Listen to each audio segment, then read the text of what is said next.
अमुनातपनातिशायि भूमा यतिराजेन निबधनायक श्रीः महती गुरुपङ्क्ति हारयष्टिः विबुधानां हृदयङ्गमा विभति अमुनातपनातिशायि भूम्ना यतिराजेन निबधनायक श्रीः महती गुरुपङ्क्ति हारयष्टिः विबुधानां हृदयङ्गमा विभति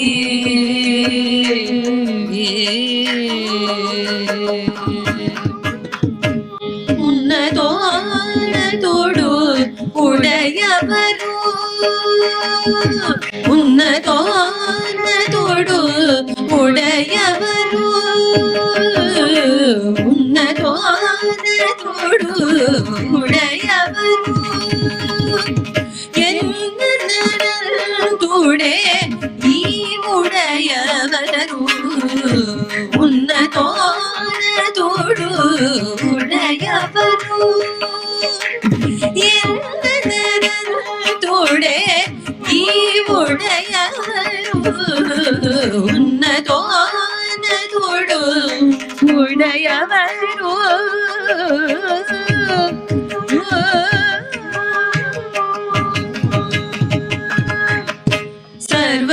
ಸರ್ವಲೋಕಮೂಲ ಶಾಸ್ತ್ರರಹಸ್ಯಂ ದುರ್ವಿಪೊಡಮೆನಿ ಉಡೆಯವರು ಸರ್ವಲೋಕಮೂಲ ಶಾಸ್ತ್ರರಹಸ್ಯಂ ದುರ್ವಿಪೊಡಮೆನಿ ಉಡೆಯವರು ಪೂರ್ವಪು ವೇದಾಂತ ಪುಣ್ಯಶಾಸ್ತ್ರಮೂಲು ಪೂರ್ವಪು ವೇದಾಂತ ಪುಣ್ಯಶಾಸ್ತ್ರಮೂಲು ನಿರ್ವಹಿಂಚೇನನು ನೀಡಾನುಡೆಯವರು ನಿರ್ವಹಿಂಚೇನನು ನೀಡಾನುಡೆಯವರು ಉನ್ನತೋನ್ನತೋಡು ಉಡೆಯವರು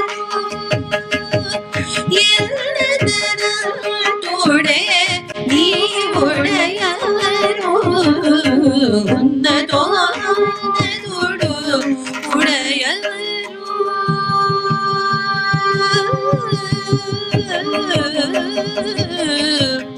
ಉಡೆಯವರು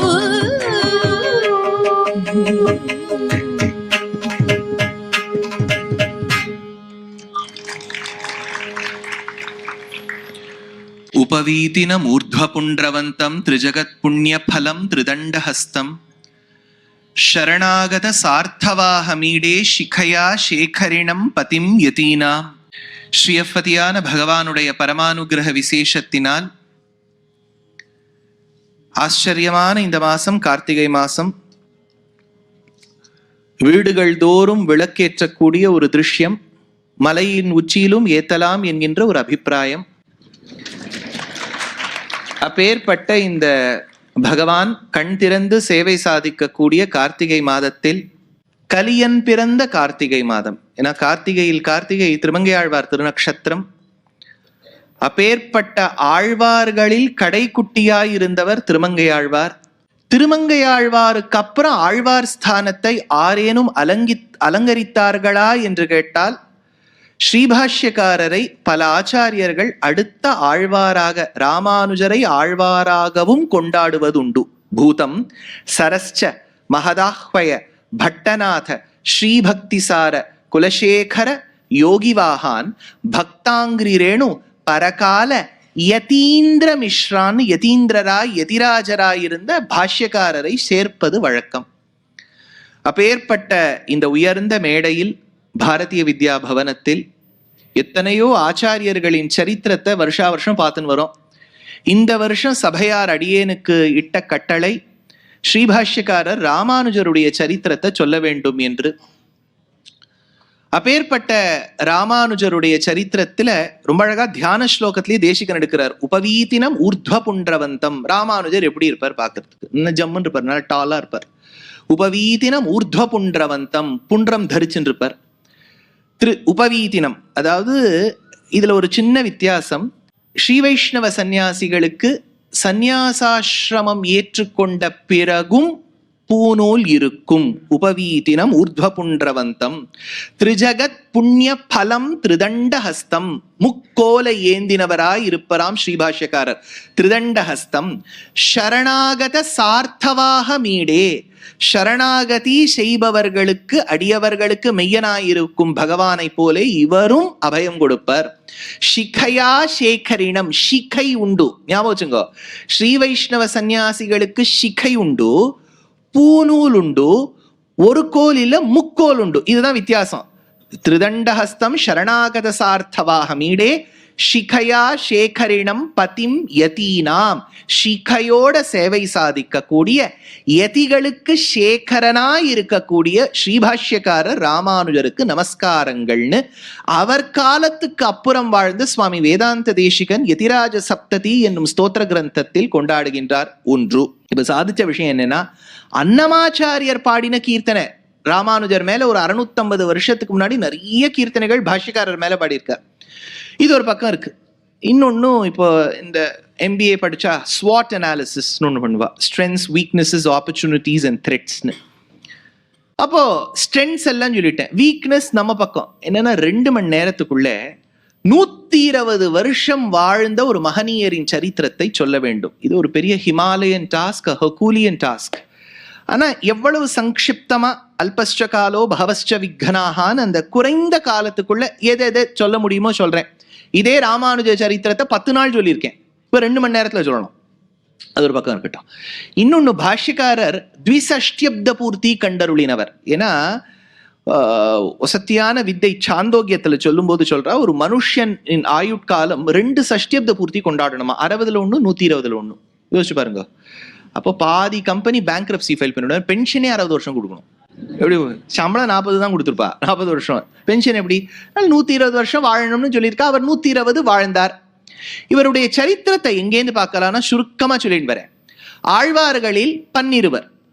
அது உங்களுக்கு அந்த கணக்கு தெரியும். பொய்கை ஆழ்வார், உதத்தாழ்வார், பேயாழ்வார், திருமழிசை பிரான், நம்மாழ்வார், மதுரகவி ஆழ்வார், குலசேகர பெருமாள், பெரியாழ்வார், ஆண்டாள், தொண்டரடிப்புடி ஆழ்வார், திருப்பானாழ்வார், திருமங்கை ஆழ்வார், கடைசியா பாஷ்யக்காரரையும் சேர்த்துண்டேன்னா 13. அப்படி ஆழ்வார்கள் கணக்கு. இவ பாடின பிரபந்தங்கள்லாம் ஒரு பக்கம் வருது. இதுல சுவாமி நம்மாழ்வார் இருந்த காலகட்டம். ஏன்னா ஸ்ரீ வைஷ்ணவ சம்பிரதாயத்துல பல பேருக்கு பல விஷயம் தெரிஞ்சிருக்கும், தெரியாம இல்ல, சும்மா ஒரு ரிவிஷன் மாதிரி தான். ஆழ்வார்னு வெறும்னு சொன்னா அது நம்மாழ்வார் தான்.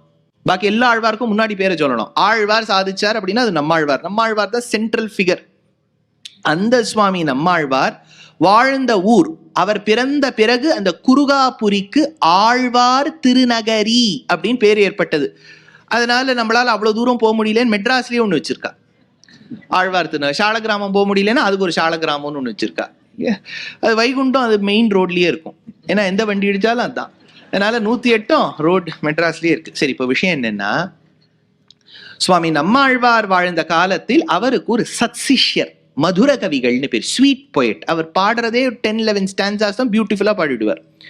அந்த மதுர கவி ஆழ்வார் சுவாமி நம்மாழ்வார் கிட்ட போய் பிரார்த்தனை பண்ணாராம். நீர் ஏதோ சொல்லிட்டு இருக்கீர், நீர் ஸ்ரீவைகுண்டம் போவதாக, நீர் அங்கு சென்று விட்டால் உம்ம திருமேனியை நான் எங்கனே சேவிப்பது அப்படின்னு கேட்டாராம். இப்ப நான் பேசக்கூடிய பரிபாஷையெல்லாம் உங்களுக்கு புரியும். ஏன்னா அவர் உங்களை எப்படி பாக்குறதுன்னு கேட்டனால உம்ம திருமேனியை எப்படி கண்டருள்ளது இப்படிலாம் சொன்னாதான் அது அயங்காருக்குன்னு ஒரு டிக்ஷனரி வச்சுட்டு இருக்கோம் நாங்க, அயங்கார் டிக்ஷனரின்னு ஒண்ணு. அதனால அப்படிலாம் சொன்னாதான் நல்லா இருக்கும். அதனால சுவாமி நம்மாழ்வாரின் இடத்தில் கேட்க நம்மாழ்வார் சொன்னாரா, தாமிரபரணி தீர்த்தத்தை எடுத்துண்டு வா. தாமிரபரணி இங்க ஓடும், அங்கேருந்து வாட்டரை எடுத்துன்னு வா. தஞ்சாவூர் மண் எடுத்து தாமிரபரணி தண்ணியை விட்டு சேர்த்து செஞ்சு இந்த பொம்மைன்னு அப்புறம் பாடியிருக்காரு பாருங்க. அந்த மாதிரி தாமிரபரணி தீர்த்தத்தை எடுத்துன்னு வான்னு சொல்லிட்டு அதை காய்ச்சுன்னாராம். காய்ச்சினா அதுல இருந்து ஒரு விக்கிரகம் வந்தது. அந்த விக்கிரகம் இவர் நம்மாழ்வார்துன்னு நினைச்சுட்டு இருக்காரு மதுரகவி ஆழ்வார். பார்த்தா இது வேற மாதிரி இருக்கு. சிகை இருக்கு, பூணூல் இருக்கு, காஷாயம் இருக்கு. நம்மாழ்வார் சன்னியாசி கிடையாது, அவர் கையில திருதண்டம் கிடையாது. இந்த திருமேனியில திருதண்டம் இருக்கு, ஜாஜ்வல்யமா இருக்கு. இது யாருன்னு கேட்டாரா மதுரகவிகள். நம் பின்னே தோன்றக்கூடியவர் இவர், காத்து கொண்டிரும் இவர் யார்? யாருன்னே தெரியல. கொஸ்டின் யார், இது யார்? 9 மணி செய்தியை பார்க்கவும் சொல்ற மாதிரி ஒரு சர்ப்ரைஸ்ல கொஸ்டின்ல விட்ட. அப்புறம் திரும்பி திருமேனியை காய்ச்ச மறுபடியும் ஒரு ஆழ்வாருடைய விக்கிரகம் ஏழ பண்ணி அந்த விக்கிரகத்தை தான் இன்னைக்கு ஆழ்வார் திருநகரியில நம்மாழ்வார் சன்னதியில சேவிக்கிறோம். இப்போ முன்னாடி ஒரு விக்கிரகம் வந்ததுன்னு சொல்றாளே, அதே ஆழ்வார் திருநகரியில பெருமாளை சேவிச்சுட்டு ஒன்னும் தேவும் உலகமத்தும் யாதும் இல்லாவன்னு நான்முகன் தன்னோடு தேவர் உலகோடு உயிர் படைத்தான் குன்றம்போல் மணிமாட நீடு திருக்குறுகூர் அதனுள் நின்ற வாதிப்பிரான் நிற்க மற்றை தெய்வம் நாடுதிரேன்னு அர்த்து. ஆழ்வார் பெருமாளை சேவிச்சுட்டு வெளியில மாட வீதியில போனேன்னா ஒரு இடத்துல பவிஷ்யதாச்சாரிய சன்னதின்னு இருக்கும். போய் பார்த்துட்டு வாங்க. நீங்க எல்லாம் முடிச்சுட்டு இங்கே திருநெல்வேலி போயிடுங்க. போயிட்டு பெரிய பிரதட்சணம் போகும், பவிஷ்யதாச்சாரிய சன்னதின்னு இருக்கும். அந்த திவ்யமங்கள விக்கிரகம் தான் முதலில் வந்த விக்கிரகம். இது யாருதுன்னு தெரியல, அது ஒரு பக்கம் வச்சுக்கோ, அது ஒரு சர்ப்ரைஸா வச்சுக்கோ. யாருன்னு சொல்லுங்களேன், யாருதான் இருக்கும்? ராமானுஜர். என்ன சார், நாங்கள்லாம் எங்க மயிலாப்பூர்லாம் நாங்க வேற லெவல்ல இருக்கோம், நீங்க எங்க கிட்ட கேள்வி கேட்கறீங்களா? சரி, அது ஒரு பக்கம். இன்னொரு விஷயம், அத்ரி அனசூயா தேவிக்கு 3 பிள்ளைகள். கோபிஷ்டராக ஒருத்தர், எதுக்கு எடுத்தாலும் கோபிடுவார். யார் அவர்? துர்வாசர். இன்னொருத்தர் ரொம்ப ஸ்மார்ட்டா ஹேண்ட்ஸமா இருப்பார், சோமன்னு பேர். இன்னொருத்தர் பிறந்தார், ரொம்ப சாந்தமான ஸ்வபாவம், ஞானமே வடிவெடுத்தவர், தத்தன்னு பேர் அவருக்கு. இவர் அத்ரி பிள்ளையாக இருந்ததால் ஆத்ரேயம், ஆத்ரேயம்னு ஒரு கோத்திரம் இருக்கு இல்லையா, அத்ரி வம்சத்துல வந்தவர், தத்தர்னு பேரு. ஆத்ரேயரா இருக்கார், தத்தாத்ரேயர்னு பேர். இத தேசிகன் எடுக்கிறார். காணாத சாக்கிய பாஷண்டை ஸ்திரயீ தர்மோ விலோபிதா திரிதண்ட தாரிணா பூர்வம் விஷ்ணுனா ரக்ஷிதாத்ரயின்னு சங்கல்ப சூரியோதயத்துல ஸ்லோகம். அந்த தத்தாத்ரேயர் சிறு வயதிலிருந்து ரொம்ப ஞானியாக இருந்து பிற்காலத்துல சந்நியாசம் வாங்கி விட்டார். தத்தாத்ரேயர் ஒரு சன்னியாசி. இது எப்படி சுவாமி தெரியும்? ராமாயணத்துக்கு போவோம். ஸ்ரீமத் ராமாயணத்துல அயோத்தியா காண்டத்தின் முடிவில் சீதா லக்ஷ்மண ராமர்கள் காட்டுக்கு போகும்போது, சித்திரக்கூட்டத்துக்கு கிட்டக்கு போகும்போது அத்ரி அனசூயா ஆசிரமத்துக்கு போறா. போகும்போது இந்த அனசூயா பார்த்துட்டு சீதையை பார்த்துட்டு உன் கல்யாணம் எப்படி நடந்ததுலாம் சொல்லி அதெல்லாம் மாங்காய் நெக்லஸ் போட்டா, இதை போட்டா, அதை போட்டா, ஸ்டெப் செயின் போட்டா, அதெல்லாம் போட்டா, மேட் ஃபினிஷ், ரோடியம் டச் எல்லாம் சொல்றான். சொல்லின உடனே இந்த அனசூயா என்ன பண்ணி விடுறா, இவ தரிச்சின் வந்த ஆபரணம் போராதுன்னு சீதைக்கு இன்னும் ஆபரணங்கள் கொடுத்துடுறா. அப்ப சீதை கேட்கிறா, எனக்கு எதுக்குமா கொடுக்குறேன், ஐ எம் ஆல்ரெடி லோடட். அப்போ சொல்றா, இல்ல எனக்கு ஒரு மாட்டு பொண்ணு வருவோன்னு நினைச்சேன். 3 துர்வாசரை யாரும் மன்னிக்க மாட்டேன்னுட்டா. அவர் தேடாமல் அவர் யாரும் மன்னிக்க மாட்டேன்ட்டா. சோமன் அவர் வேற எங்கேயோ போயிட்டார். இப்ப தத்தாத்திரேயரும் சன்னியாசியானபடியால் இதை வச்சு நான் என்ன பண்ணுவேன், நீயும் எனக்கு மாட்டு பொண்ணு மாதிரி தான், ராமன் எனக்கு பிள்ளை மாதிரின்னு போடுறா. அப்ப தத்தாத்திரேயர் சன்னியாசி ஆயிட்டார். அதனால சாஸ்திர ரீதியா சாஸ்திர விகிதமா தத்தாத்திரேயரை ப்ரொஜெக்ட் பண்ணணும்னா, இது பெரியோர்கள் அடியனுக்கு காலக்ஷேபத்தை சொல்லி கேட்டிருக்கேன், சன்னியாசியா தான் காமிக்கணும். இந்த கீழே ஒரு நாய், அந்த இடத்துல ஒரு ஆடு, இதெல்லாம் காமிக்கப்படாது. சாஸ்திர ரீதியா அவர் சன்னியாசி. அந்த தத்தாத்ரேயருடைய அபராவதாரம் தான் ராமானுஜர்னு 2வது தியரி இருக்கு. அது தேசிகன் எடுக்கிறார் சங்கல்ப சூரியோதயத்துல. அப்பேற்பட்ட அந்த விக்கிரகம் கிட்டியது. சரி, அது ஒரு லெவல்ல வச்சுக்கோங்க. இன்னொரு பக்கம் இன்னொரு பிட்டை கொண்டு வரணும். அது என்னன்னா, நாதமுனிகள்னு ஒருத்தர் இருந்தார். அவருக்கு ரங்கநாதமுனின்னு பேர், பெரிய பேர். அதனால ரங்கநாதமுனி ரொம்ப பெருசா இருந்தது. அப்ளிகேஷன் ஃபார்ம்ல சுருக்கிட்டா நாதமுனி அப்படின்னு. அந்த நாதமுனிகள் ஒரு முறை பிரபந்தத்தை சேவிச்சார். யாரோ அவர் வீரநாராயணபுரத்துக்கு வரும்போது சில ஸ்ரீ வைஷ்ணவாள்ல 1010 அப்படின்னா, இது 1010 10 இவ்வளவு நன்னா இருக்கே, ஆறாவமுதே அடியேனுடலம் நின்பால் அன்பாயே. ஆச்சரியமா இருக்கு இந்த தமிழ் கேட்கறதுக்கு. 990 எங்கேன்னு கேட்டா, அந்த ஸ்ரீ வைஷ்ணவாள்லாம் சொல்லிட்டா, எங்களுக்கு இந்த பாட்டு தான் தெரியும், 990 எங்க இருக்குன்னு தெரியாது, ஆழ்வார் திருநகரியில வந்து கேட்டுக்குங்கோன்னு விட்டா. அங்க போனா மதுரகவி ஆழ்வாருடைய சந்ததியில் வந்த ஒருவர் இருந்தார்.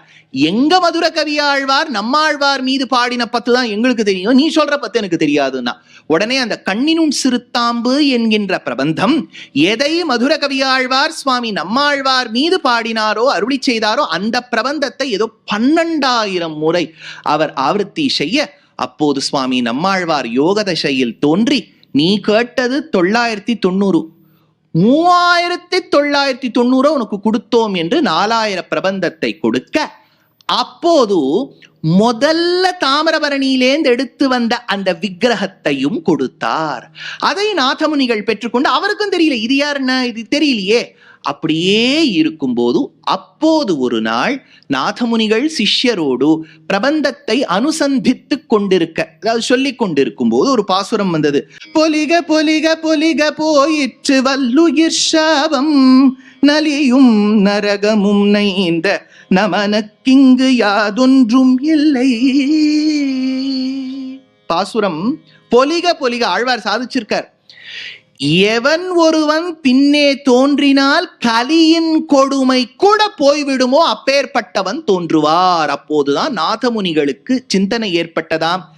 வந்த திவ்யமங்கள விக்கிரகமும் நம்மாழ்வார் பாசுரத்தில் ஒருவன் தோன்றுவான் என்று சொல்லுவதும் ஒருவனையே. அது யார் தெரியல. இந்த நாதமுனிகளுக்கு எல்லாம் புதுசா இருக்கா கேட்கறதுக்கு, இல்லாட்டா கொஞ்சம் கேட்ட மாதிரி இருக்கா, அப்படி பழகி போயிடும். கேட்க கேட்க பழகிடும். வேற வழியில உட்காந்து வெளில போறதும் இப்ப கஷ்டம். அதனால இப்போது அந்த திவ்யமங்கள விக்கிரக பிரபாவத்தை கேட்டுக்கொண்டு வரும்போது, அப்போது ஒரு நாள் சிஷ்யர்களுக்கு, அந்தரங்க சிஷ்யர்கள் எல்லாம், அந்த காலத்து ஒரு டீச்சர் கிட்ட படிக்கணும்னா ரொம்ப கஷ்டம் சுவாமி. ரொம்ப டெஸ்ட் வைப்பர். டெஸ்டா வச்சு அப்புறம் நம்ம அதெல்லாம் ஒரு லெவலா ஸ்கேன் பண்ணி மெயின்ஸ் அட்வான்ஸ்ட் இதெல்லாம் கிளியர் பண்ணாதான் ஒத்துப்பா. அப்போ ஞானம்ங்கிறது கொஞ்சம் ரெஸ்ட்ரிக்டடா இருந்தது. It was not a free flowing thing because you have to pass so many test. அப்ப நாதமுனிகள் ஒரு வார்த்தை சொல்லியிருக்காரு, இது ரொம்ப அடிக்கடி எடுப்பா. குளப்படியில் மழை பெய்தால் குருவி குடித்துப்போம், வீராணத்தில் மழை பெய்தால் நாடெல்லாம் விளையும் அப்படின்னு நாதமுனிகள் சொன்னார். இது என்னன்னா, ஒரு மாடு மேய போகும்போது மழை கொட்டி விடுறதுன்னு வச்சுங்கோ, அந்த சகதியா இருக்கு, அது காலை வைக்கிறது. மாட்டின் கால் குழம்பினால் ஏற்படக்கூடிய பள்ளத்தில் நீர் தேங்கினால் யார் குடிக்கலாம்? குருவிதான் வந்து குடிக்கும். ஆனா வீராணத்தில், ஏன் வீராணம்ங்கிறார்னா, இது ஒரு பெரிய இதிகாசம் கனெக்டட்.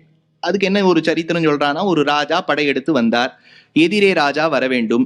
எதிரே ராஜா வருவதற்கு அஞ்சினானாம். ஐயோ இது எப்பேற்பட்ட சைன்யம்னு. அப்ப இந்த ராஜா பார்த்தார், கூட வந்திருக்கிறவாளெல்லாம் எங்கேஜ் பண்ணணும். இப்ப எல்லா பெற்றோர்களுக்கும் குழந்தைகளை எங்கேஜ் பண்றதுதான் பெரிய விஷயம். அதனால ஆர்மியையே எங்கேஜ் பண்ணணும்னா பாத்துக்கோங்க. அதனால ராஜா என்ன சொல்லிட்டார், எதிர்கட்சி வர வரைக்கும் நீங்கள்லாம் பள்ளம் தோண்டின்றுங்கோ. இதுகள்லாம் தோண்ட ஆரம்பிச்சுடுது. தோண்டி தோண்டி தோண்டினோட மழை பெய்தது. அந்த குளத்தில், அந்த பள்ளத்தில் தேங்கிய ஜலம்தான் வீர நாராயணபுரம் ஏரி என்று மாறி வீராணம் ஏரி ஆச்சு. இந்த வீராணம் ஏரின்னு சொல்றோம் பாருங்க, it has been created by a king. மெனக்கட்டு இந்த பீப்புள் எல்லாம் என்கேஜ் பண்ணி ஒரு குளம் ஏற்படுத்தியிருக்கார். நம்மளால முடிஞ்ச கைங்கரியம்னா அதுல வீடு கட்டிடுவோம். அவர் குளம் ஏற்படுத்தினார், அதுக்கு நடுவில் வீடை கட்டிவிட்டு ஜலம் வருதேன்னா ஜலத்துக்கு நடுவில் கட்டியிருக்கோம். நம்மளாம் நாராயணன் தான். அதனால இது ஒரு பக்கம் இருக்கும்போது அந்த ஆச்சாரியன் சொன்னார், குளப்படியில் மழை பெய்தால், அந்த சின்ன இடத்துல மழை பெய்தால் குருவிதான் குடிக்க முடியும். வீராணத்தில் மழை பெய்தால் நாடெல்லாம் பிழைத்து போகும். அர்த்தம் என்னன்னா, எனக்கு வரைக்கும் இருக்கக்கூடிய ஆச்சாரியர்கள்ல நாங்கள்லாம் ஒரு 4 பேரை வச்சுன்னு ஓட்டின்னு இருக்கோம்ப்பா.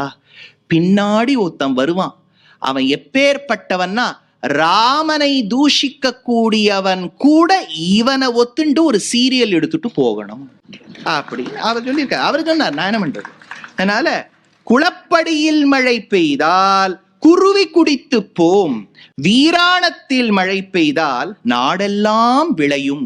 அப்போ ஒருவரின் பிறப்புக்கு எவ்வளவு பேர் காத்துட்டு இருக்கா பாருங்க. நம்மாழ்வார் மதுர கவி ஆழ்வாருக்கு திவ்யமங்கள விக்கிரகத்தை கொடுக்க, நாதமுனிகளுக்கு அவரை அதை கொடுக்க, சிஷ்யர்களுக்கு இவர் எடுத்து சொல்ல, நம்மாழ்வார் பாசுரத்தில் ஒருத்தர் வரப்போறார்னு சொல்ல, தேசிகன் தத்தாத்திரேயரின் அபராவதாரம்னு சொல்ல, அப்பேற்பட்ட சுவாமி இப்ப வரப்போறார்.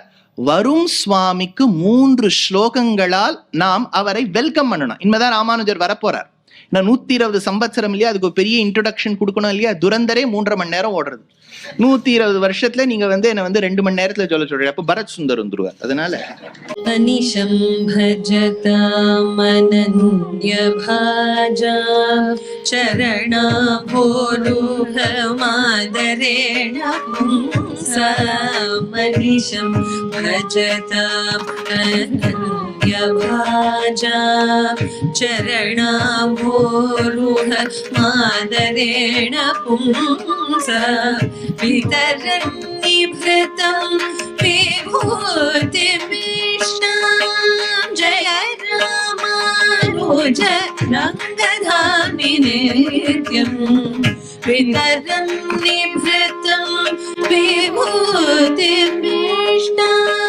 जय रामानुज रङ्गधामि नित्यम्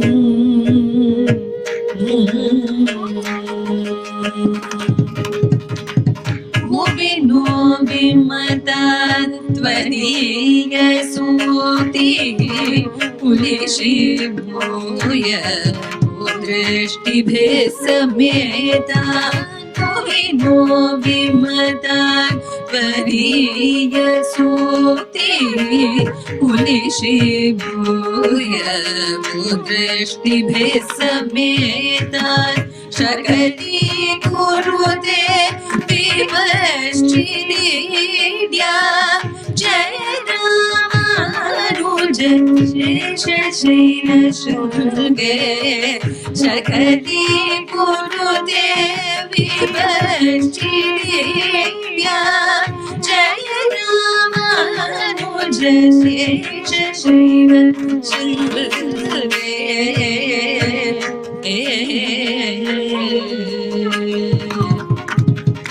श्रुतिषु स्मृतिषु प्रमाणतत्त्वं कृपया लोक्यपेशुधया हि बोधया श्रुतिषु स्मृतिषु प्रमाणतत्त्वं